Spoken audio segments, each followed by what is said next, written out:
Greetings everyone, my name is Kathy Grimm and the channel is The Grim Reader. I am back here today with another, I think what's going to be just a one book review because that seems to be okay and the feedback is fine.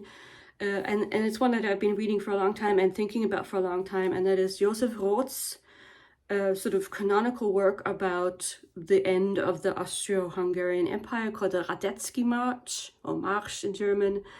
And my thoughts will be casual and off the cuff per usual, but I think I'll link to a pretty good, more sort of the overview of things, the historical background from an English lady. I don't know if what her connections to the university, and the only sort of mildly gives the German professor pause is her disdain for even caring about the pronunciation of people's names. But in a way, you have to find a middle ground about being too apologetic about names, but you could at least learn how to say Roth. I mean, I guess you need to know that the German language letter pronunciation, they never say the th, which is why in old-fashioned German accents they say so all the time, because they don't know how to say the. The putting the tongue between the teeth like that is just not a German thing. And you're right to ask, well, then why do they have names like th? And they just do. It's just still a t in German, so it's Roth. But that's just a minor point. In general, the talk's pretty good, and she does sort of the overview of the history and where they all are, and then she tries to connect it to the fact that a lot of the action takes place in what is now Ukraine. So the sort of topical connections there. What I liked about it was the sort of, I mean, in a certain sense, it's pretty basic in a sense, because it's like connecting the downfall of the empire to the sort of inner psychological downfall of these men. And one thing I really take issue with, but that's perhaps just societal in general, structural as opposed to Roth, is the diminished role of women in this book and in society probably. In the book specifically, they are really completely diminished, and there's even sort of people in there who are clearly sort of misogynist in weird ways, who can't bear the smell of them. I mean, I just was reading it in it a little bit, and it does sort of makes you wonder. And so all the women in here are, I was looking at in the early part of what I was reading, I had a little, looking at my silly notes that I write to myself, and I said, why are they all seductresses?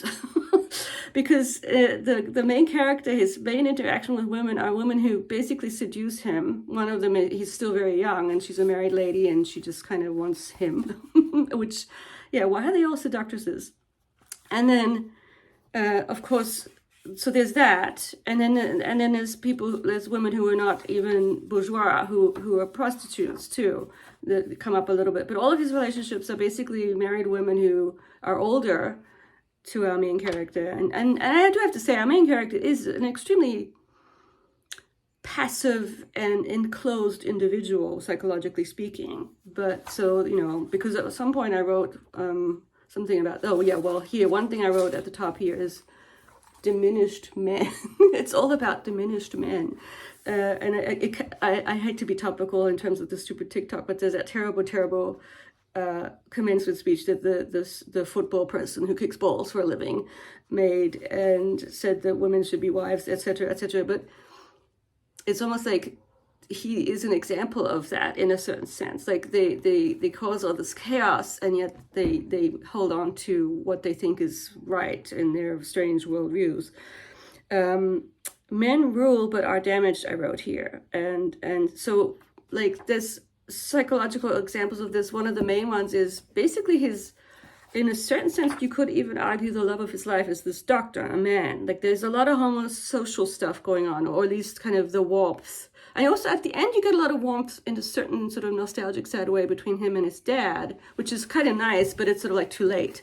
But early on, he makes friends with this weird doctor who's also kind of the same, and he's married. And so they get into some weird situation where people think that our main guy, whose name is Trota, Trota, they think he's having an affair with the doctor's wife, but he's not really. And then, of course, the doctor has to engage in a duel with someone, and no one wants to do the duel. This is a late 19th century. People have already kind of seen the ridiculousness of duels, but they're going sort of through the motions automatically. They don't question it enough to say this is silly. It's as if they don't have the energy. They're too tired, and I don't know, they don't have the oomph that you need to just stand up to ridiculousness in societal situations. Because you do need a certain type of dynamism that is lacking. And see, that's what the whole book, the book is about, how that's lacking, and it's lacking, and it's lacking, and it's going to lead to the dissolution of everything. So the First World War looms large. The writing is very strong. And I was just remembering one sort of early on, there's this fantastic passage where he kind of gets very sort of magnifying glass in terms of observations. There's observations of the nature and the seasons. And in this case, it's a little bit macabre, I have to say, but one of the people in his life has passed away, and the way he finds out is quite shocking to him. And he has this sort of intense memory of the intimacy that he shared with this person. I'm being purposely vague for plot-saving reasons, spoilery reasons. And this sort of the body of the person. And then, of course, it switches into what is happening to the body now that it has passed away. And he sort of sees these images in front of his eyes.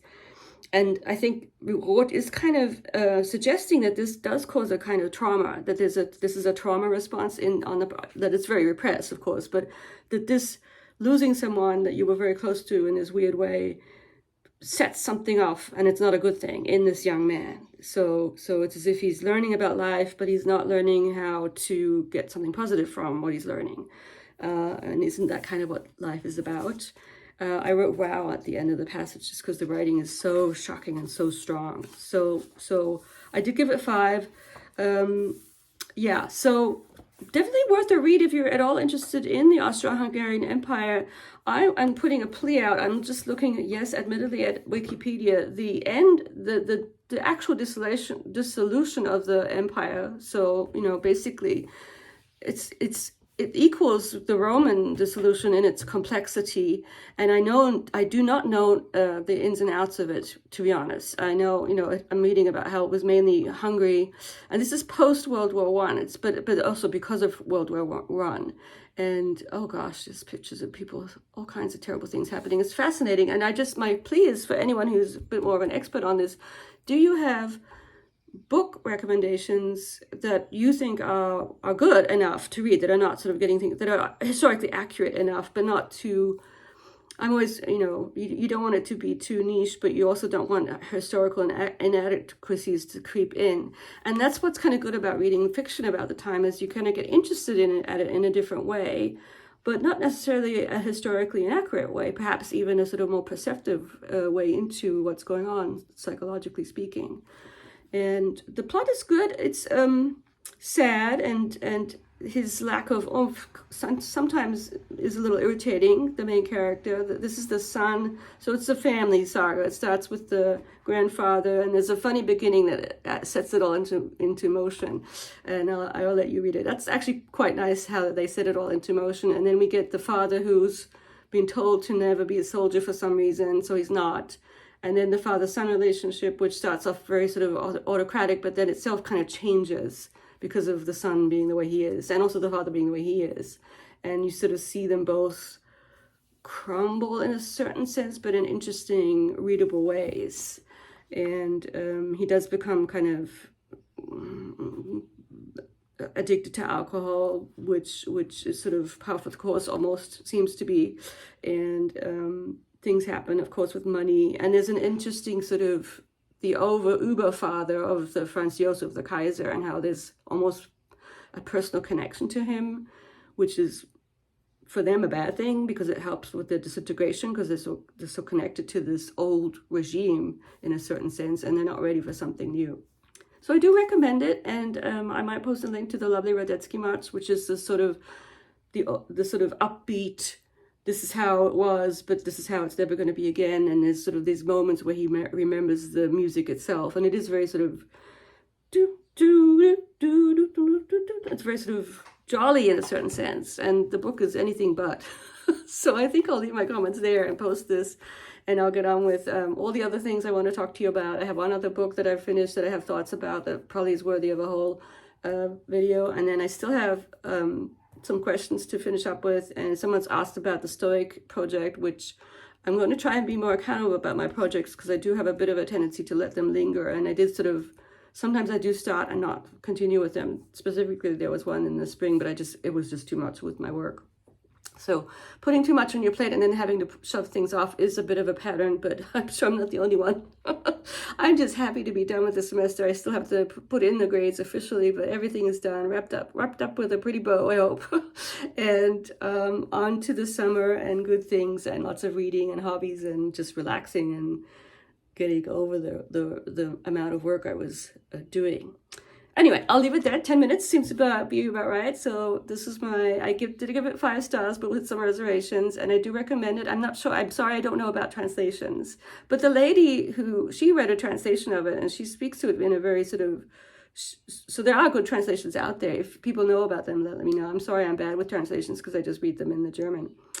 I will talk to you very soon. Thank you for watching. Bye. Have you read any other Roth? If you have any thoughts on him, other things I should read. I know there's a new biography. He was kind of himself a sad person and sort of became sadder and had a bit of a sad life, but an interesting life, kind of all over Europe. So yeah, let me know of your thoughts on Joseph Roth. Bye.